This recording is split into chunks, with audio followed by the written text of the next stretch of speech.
Good morning students.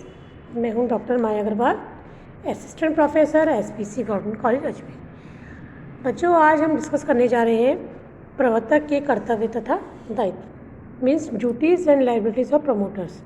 तो जैसा कि हम जानते हैं, प्रमोटर्स ही वह व्यक्ति होते हैं जो सबसे पहले कंपनी के निर्माण के विचार को अपने मस्तिष्क में लाते हैं। यानी हम कहें तो प्रवर्तक वह व्यक्ति है जो सर्वप्रथम कंपनी के निर्माण के बारे में सोचता है और उसकी रूपरेखा बनाता है। प्रवर्तक ये तय करता है कि किस प्रकार की कंपनी बनाई जानी है तथा प्रवर्तक ही कंपनी के व्यवसाय को, कंपनी के आकार को, सभी चीज़ें कंपनी के बारे में सोचता है, विचारता है। यानी हम कहें तो सर्वप्रथम प्रवर्तक के मस्तिष्क में ही ये विचार आता है कि कंपनी बनाई जानी है। तो प्रवर्तकों की कंपनी में वैधानिक स्थिति के बारे में अगर हम देखें तो कंपनी के साथ प्रवर्तकों का विश्वास आश्रित संबंध माना गया है और इस विश्वास और संबंध के कारण भी एक कंपनी के प्रवर्तक के अनेक कर्तव्य तथा दायित्व उत्पन्न हो जाते हैं, जिनके लिए कंपनी के प्रवर्तक कंपनी के प्रति उत्तरदायी माने जाते हैं। एक कंपनी के प्रवर्तकों से आशा की जाती है कि वे कंपनी के संदर्भ में सभी बातें सत्य प्रकट करें। सर्वप्रथम अगर हम देखें तो कंपनी जब बनती है, सार्वजनिक कंपनी अपना प्रॉस्पेक्टस इशू करती है। प्रॉस्पेक्टस में वे सभी जानकारी लिखी जाती है जो कंपनी के संबंध में होती है, और जो भी अंश पूंजी को कंपनी में लगाना चाहता है वह सर्वप्रथम कंपनी के प्रकटनों को देखकर ही निर्णय लेता है कि कंपनी में विनियोग किया जाना चाहिए या नहीं। तो प्रवर्तक ही प्रकटन को जारी करता है, उसको तैयार करवाता है। इसी के साथ कंपनी के पार्षद सीमा नियम तथा अंतर नियम संबंध में जानकारी भी प्रवर्तक द्वारा ही तैयार की जाती है। तो अब हम देखते हैं कंपनी के कुछ कर्तव्य और दायित्व जिनका संक्षिप्त विवरण है इस प्रकार जो हम चर्चा कर रहे हैं। सबसे पहले अगर हम देखिए तो नंबर 1 है हमारा प्रवर्तन संबंधित समस्त कार्यों के लिए उत्तरदायी। मीन्स जो कंपनी के प्रमोशन से रिलेटेड जो भी कार्य है उन सभी कार्यों के लिए प्रवर्तक को उत्तरदायी माना जाता है, क्योंकि प्रवर्तक ही कंपनी के निर्माण की कल्पना करता है और कंपनी के प्रॉस्पेक्टस का निर्माण करता है, कंपनी के लिए पार्षद सीमा नियम तथा अंतर नियम तैयार करवाता है। तो यानी कंपनी के प्रमोशन से रिलेटेड जो भी कार्य होते हैं उन सभी कार्यों के लिए प्रवर्तक उत्तरदायी माना जाता है। तो उससे ये आशा की जाती है, क्योंकि उसका विश्वास से आश्रित संबंध कंपनी के साथ होता है, तो प्रवर्तक से ये आशा की जाती है कि वह अपने सभी कार्य को भली भांति सत्य से प्रकट करे। प्रकटन में किसी भी बात का छुपाव नहीं होना चाहिए। इसी के साथ कंपनी के पार्षद सीमा नियम की भी सही जानकारी प्रकट होनी चाहिए। तो प्रवर्तन संबंधी समस्त कार्यों के लिए प्रवर्तक उत्तरदायी माना जाएगा। सेकंड है हमारा सभी महत्वपूर्ण तथ्यों को प्रकट करना। मीन्स ऑल जो इम्पोर्टेंट जो बातें होती हैं जो कंपनी के निर्णय को, कंपनी के अस्तित्व को प्रभावित करती है, कंपनी पर प्रभाव डालती है, तो उन सभी महत्वपूर्ण बातों को प्रवर्तक को प्रकट करना चाहिए। यानी जब प्रॉस्पेक्टस आप तैयार करते हो तो उसमें कंपनी की अंश पूंजी कितनी होंगी, कंपनी कितनी मूल्य राशि के अंश जारी करेगी, अंश डिस्काउंट पर जारी होंगे या अंकित मूल्य पर जारी होंगे। इसी के साथ सभी बातें जो कंपनी में विनियोग करने के निर्णय को प्रभावित कर सकती है, वे सभी बातों का सत्य उल्लेख उसमें होना चाहिए, या हम कहें इसमें सभी महत्वपूर्ण तथ्यों की जानकारी स्पष्ट होनी चाहिए। इसी प्रकार अगला बिंदु लाभों को प्रकट करना। कहने का आशय है, यदि कंपनी के प्रमोटर्स ने कंपनी के क्रिएशन फॉर्मेशन के संबंध में कोई भी कार्य किया है, किसी प्रकार का कोई अनुबंध से वो लाभ प्राप्त किया है, तो उन लाभों को सब प्रकट कर देना चाहिए। क्योंकि कंपनी जो होती है वो कोई कथित व्यक्ति होती है, कंपनी की ओर से व्यक्ति ही उसके लिए कार्य करते हैं।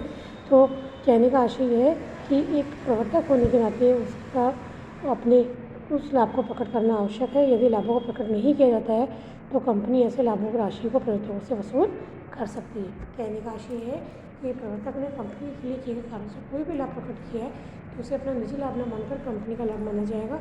ऐसी स्थिति में उसे उस लाभ को प्रकट करना चाहिए। नेक्स्ट हमारा गुप्त अनुचित लाभ नहीं कमाना।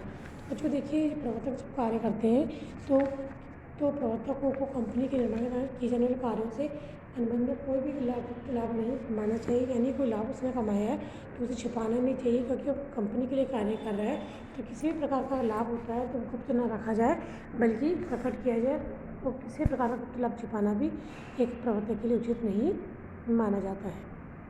इसी प्रकार अगला है क्रय की जाने वाली संपत्ति का पूर्ण विवरण देना। मीन्स जो प्रमोटर कंपनी की फॉर्मेशन संबंधित कार्य करता है, कंपनी का जब निर्माण किया जाता है तो प्रवर्तक कंपनी के कार्य संचालन के लिए कुछ संपत्तियाँ खरीद सकता है। तो ऐसी संपत्तियों के लिए उसने कितना व्यय किया है उसकी जानकारी भी उसे देनी चाहिए, क्योंकि कंपनी जब भी कोई संपत्ति खरीदती है तो ऐसी संपत्ति के संबंध में संपूर्ण विवरण कंपनी के संचालक मंडल को प्रस्तुत करना चाहिए। कहने का आशय है कि उसकी ओर से कंपनी के लिए खरीदी गई संपत्ति पर व्यय किए खर्चों का स्पष्ट ब्यौरा दिया जाना उसका कर्तव्य या दायित्व बनता है। इसी प्रकार अपनी संपत्ति की विक्रय से लाभ को प्रकट करना, यानी प्रवर्तक जब कार्य करते हैं कंपनी में, यदि प्रवर्तक अपनी को स्वयं की संपत्ति कंपनी को बेचते हैं, यानी प्रवर्तक की संपत्ति है उसने अपनी स्वयं की संपत्ति को स्वयं कंपनी को बेच दिया है, तो ऐसी स्थिति में यदि वो कोई विक्रय से लाभ प्राप्त करते हैं तो उसे उस लाभ को प्रकट करना चाहिए कि मैंने ये संपत्ति कंपनी को बेची और इससे मुझे ये लाभ प्राप्त हुआ।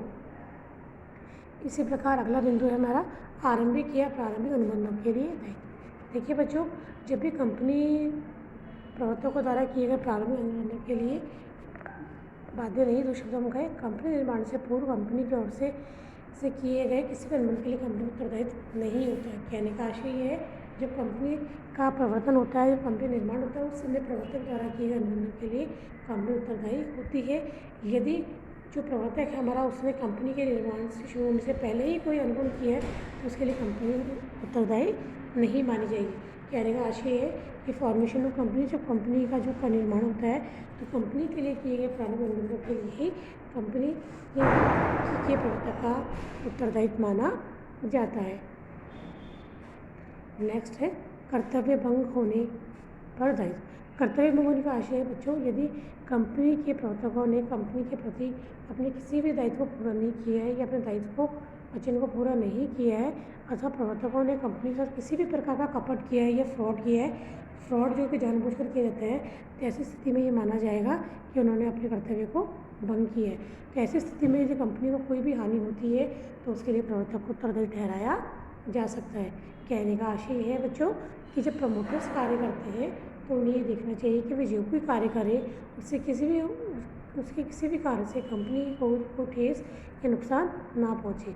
यदि उसके द्वारा किए गए कर्तव्य भंग या दायित्व को पूरा न करने के कारण कंपनी को किसी प्रकार की क्षति या हानि होती है तो उसके लिए प्रवर्तक को उत्तरदायी ठहराया जा सकता है। नेक्स्ट है दिवालिया होने पर दायित्व। देखिए बच्चों, कोई व्यक्ति इंसॉल्वेंट हो सकता है, उसी प्रकार यदि प्रवर्तक कंपनी के प्रति किसी भी प्रकार से उत्तरदायी है और वह दिवालिया हो जाता है तो प्रवर्तक संपत्तियाँ या दायित्व प्रवर्तक की संपत्ति को दायित्व चुकाने के लिए उत्तरदायी ठहराया जा सकता है। यानी कहने का आशय बच्चों कि यदि कोई प्रमोटर दिवालिया हो जाता है, इंसॉल्वेंट हो जाता है और उसने कंपनी के ऊपर उसकी बहुत सारी देनदारियाँ बनती है, कंपनी को उसे बहुत कुछ चुकाना है, तो ऐसी स्थिति में दिवालिया होने की स्थिति में ये अधिनियम में व्यवस्था है कि प्रवर्तक की जो भी संपत्ति हैं उनका उपयोग उसके ऋणों को चुकाने के लिए उपयोग में लिया जा सकता है। क्योंकि एक तरह का आशय, कहने का आशय यही है कि प्रवर्तक द्वारा दायित्वों को न चुकाने की स्थिति में, दिवालिया हो जाने की स्थिति में उसकी निजी संपत्तियों का प्रयोग कंपनी के दायित्वों को पूरा करने के लिए किया जा सकता है। ऐसी कंपनी अधिनियम में व्यवस्था बताई गई है। नेक्स्ट है मृत्यु होने पर दायित्व। सपोज करिए बच्चों, यदि कंपनी का प्रवर्तक मर जाता है और वह किसी प्रकार से कंपनी के लिए उत्तरदायी था या कंपनी के दायित्व के प्रति उत्तरदायी था, तो ऐसी स्थिति में उसके मर जाने के उपरांत भी उसकी प्रवर्तक की संपत्तियों का उपयोग कंपनी की दायित्व को चुकाने के लिए किया जा सकता है।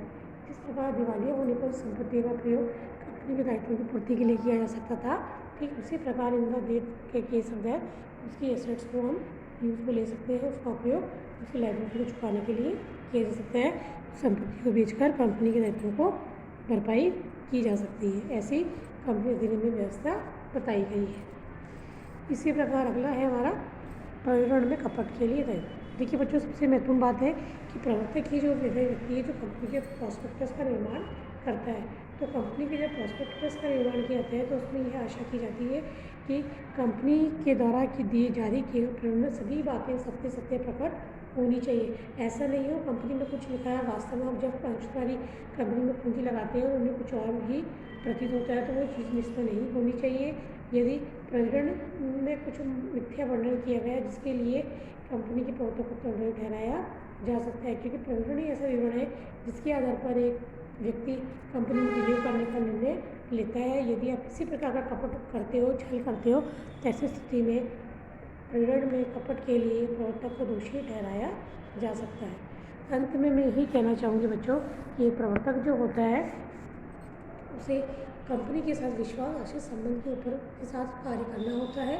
तो एक प्रवर्तक से ये आशा की जाती है कि वह कंपनी के हित में ही कार्य करे, वह कंपनी के व्यक्तिगत हित को वो अपने निजी हित को इतना ध्यान में रखते हुए कंपनी के हित में कार्य करे।